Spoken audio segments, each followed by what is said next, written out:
বিয়েবাড়ি ইনভাইটেশন পেয়েই চলে এলাম আমাদের ফ্যামিলি নিয়ে খেতে। এইটা হচ্ছে লালু তার আসার সাথে সাথেই পাতা দিতে শুরু করে দিয়েছে। আর এখানে হচ্ছে আমি আর আমার জ্যাঠা বসে রয়েছে, আর ওইদিকে জেঠি আর লালু। আর একটু পরে দেখতে পারলাম লেবু চলে এসছে অনেকক্ষণ বসার পরে। দেখে নাও তোমরা ভালো করে লেবুটা।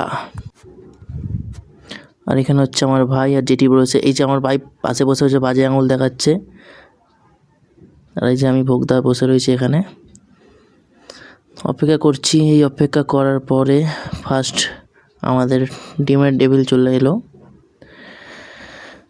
অনেকক্ষণ অপেক্ষার পর পেলাম, দেখি কেমন টেস্ট। এই যে ডিমের টেবিল আমাদের ফার্স্ট।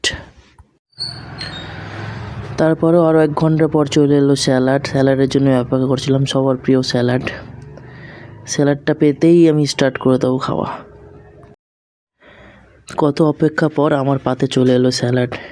এবার আমি গরম গরম ডিমের টেবিলটা হাতে নিলাম। প্রথমে একটু পেঁয়াজ খেয়ে নিলাম, কেমন টেস্ট। এই সসে মাখিয়ে ফার্স্ট বাইট নিলাম। উফ, অসাধারণ, ভালো টেস্ট করেছিল মোটামুটি, ক্যাটারের নাম জানি না। তারপর হাতে নিয়ে একটু স্যালাড টেস্ট করে নিই। স্যালাড খেয়েই বলছি ভালো। এরপরে তো টেবিলটা বাকি আছে। এই যে লালু লজ্জা পেয়ে গেছে আমার ভাই, যেটা হাতে নিয়ে ডিমটা বসে রয়েছে। এই যে খেয়ে নিল যেটা। এবার আমিও একটু টেস্ট করে দেখি কেমন টেস্ট হয়েছে সসের সাথে মাখিয়ে। অসাধারণ বাইট।